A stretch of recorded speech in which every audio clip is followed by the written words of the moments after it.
እሺ ዘወዲያ በአባለነጭ ሸሚዝና ከመሰግናለሁ ክቡር ጠቅላይ ሚኒስትር ታምራት ኃይሉ ባለው ከቁም ነገር መጽሔት ነው። በህገ መንግስቱ መሰረት የሀገሪቱ ከፍተኛ የስልጣን አካል የህዝብ ተወካዮች ምክር ቤት እንደሆነ ይታወቃል።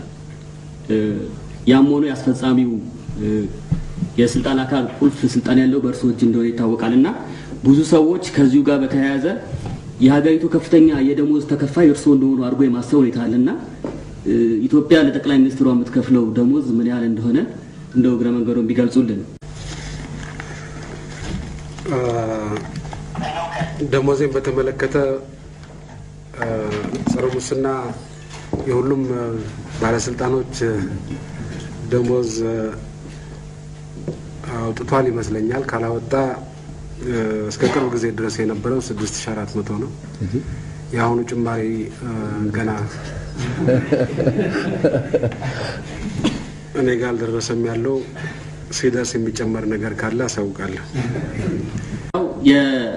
ከ40 ዓመታት በላይ ሀገራችን ያስተዳደሩት የአጼ ኃይለ ሥላሴ በታሪክ ክፉም ደግም ታሪክ እንዳላቸው ይታወቃል።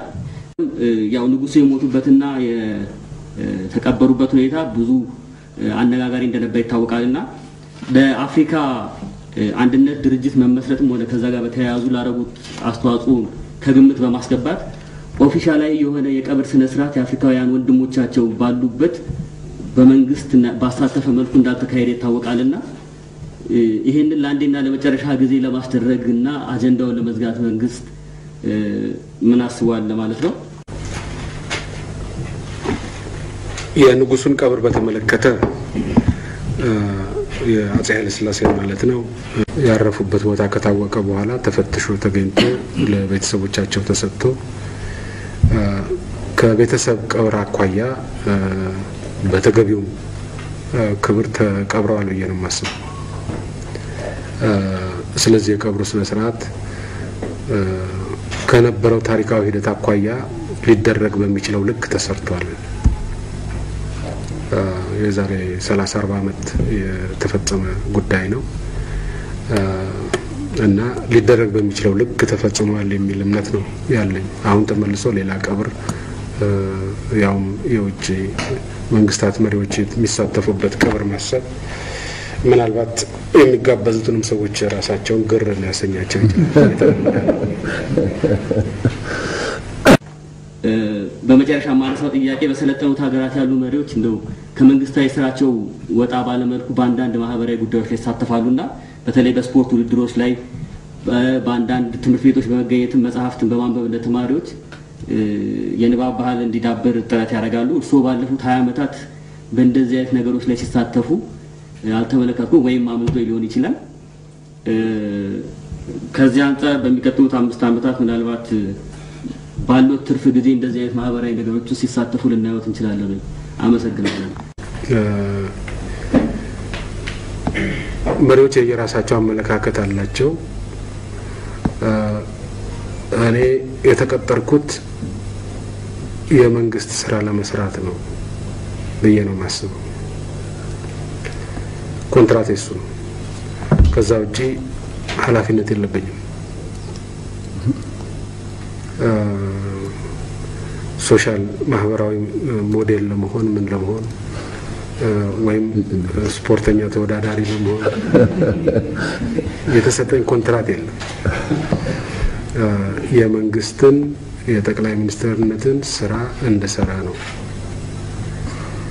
ኃላፊነት የተሰጠኝ። ስለዚህ ህብረተሰቡ ከኔ የሚጠብቀው ስፖርተኝነት ወይም ደግሞ በየትምህርት ቤቱ በየክሊኒኩ እየሄደ በሽተኛ በማስታመም በማበረታታት መልኩ ይሄን ማድረግ ነውር ነው ለማለት አይደለም። ይሄን የማድረግ ኃላፊነት አይደለም የተሰጠኝ። ምለካውም መመዘነውም የተሰጠኝን ስራ በመስራት መልኩ ነው። የተሰጠኝን ኃላፊነት ወደዋለሁ፣ የተሰጠኝን ስራ ወደዋለሁ። ስለዚህ አቅም እስካለኝ ድረስ ብዙ ጊዜ እዛ ላይ ማጥፋት ፈልጋለሁ። በዚህ ምክንያት የተትረፈረፈ ትርፍ ጊዜ ያለኝ ብዬ አልወስድም። 8 ሰዓት ብቻ አይደለም የምሰራው፣ ኮንትራቴ 8 ሰዓት ነው። ነገር ግን ስራውን ስለምወደው ከ8 ሰዓት በላይ ነው የምሰራው። ስለዚህ ብዙ ትርፍ ጊዜ አለኝ ብዬ አልወስድም። የተረፈውን ግን ለራሴ መጠቀም ፈልጋለሁ ከኮንትራቱ ውጪ ስለሆነ እና እንደዚህ አይነት አመለካከት ያላቸው ሰዎች አሉ። እኔ እንደዚህ አይነት አመለካከት አለ። ሌሎች መሪዎች ደግሞ ሌላ አይነት አመለካከት አላቸው። የነሱም ትክክል ነው ለነሱ፣ የኔም ትክክል ነው ለኔ። በዚሁ መልኩ ነው የማየው። በተራ ዜጋ ደረጃ በስፖርት ተወዳዳሪ መሆን ቢቻል በጣም ጥሩ ነው።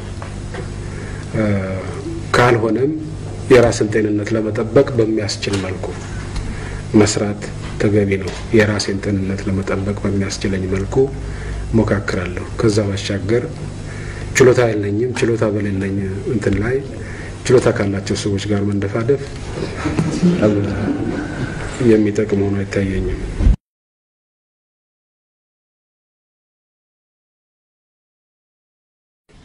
አመሰግናለሁ። የተከበሩ ጠቅላይ ሚኒስትር፣ መንግስት የደርግ ባለስልጣናትን በይቅርታ ለማስፈታት የሃይማኖት አባቶች የጀመሩትን እንቅስቃሴ እንዴት ይመለከተዋል?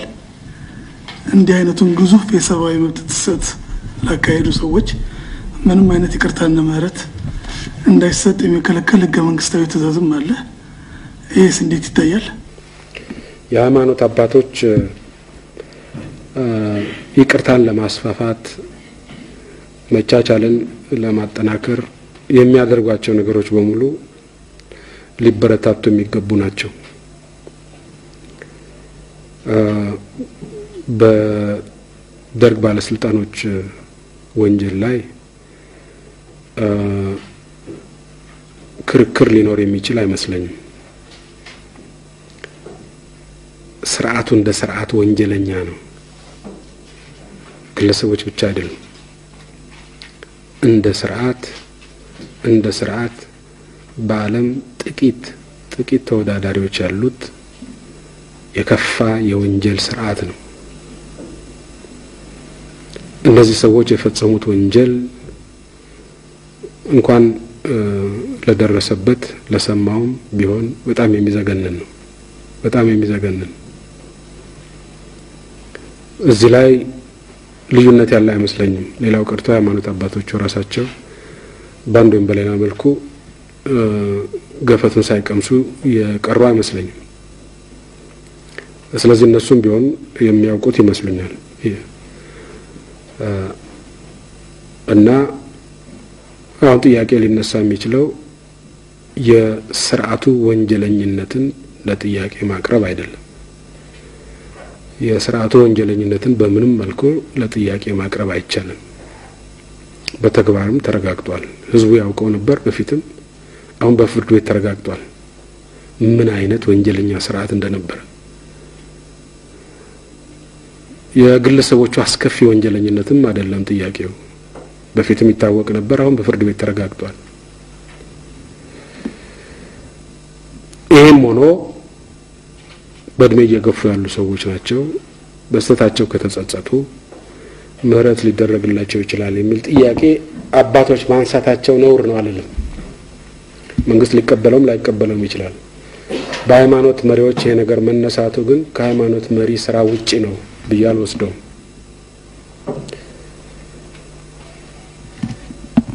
ሁለተኛ ከህገ መንግስቱ አኳያ የተነሳው ጉዳይን በተመለከተ በእርግጥ ህገ መንግስቱ በዚህ ጉዳይ ላይ በግልጽ ያሰፈረው ነገር አለ።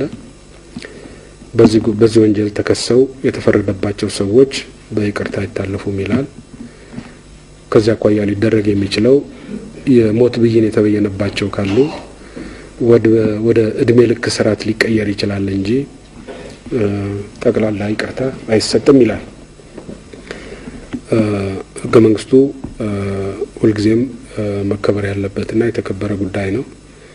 ይሄ ማለት ግን ለምሳሌ ከሞት ቅጣት ወደ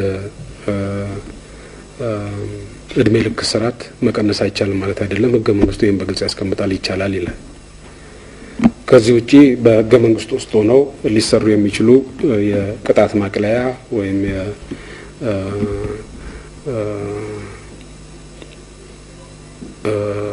የተወሰነ አመት ከታሰረ በኋላ የሚሰጥ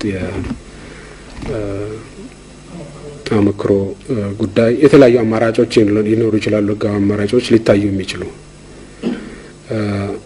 እዚህ ላይ ሊቀመጥ የሚገባው ነገር ግን አንደኛ ህገ መንግስቱ በምንም መልኩ አይጣስም በዚህ ጉዳይ ላይ ሆነ በሌላ ጉዳይ ላይ።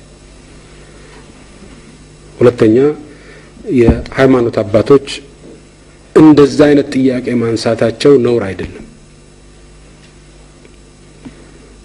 ሶስተኛ እንደዛ አይነት ጥያቄ ተነስቶ ሲመጣ ወደ መንግስት ሲመጣ መንግስት ሰከን ብሎ ያስብበታል፣ ያጠናዋል፣ አጥንቶ ወቅቱ የራሱን አቋም ይወስዳል።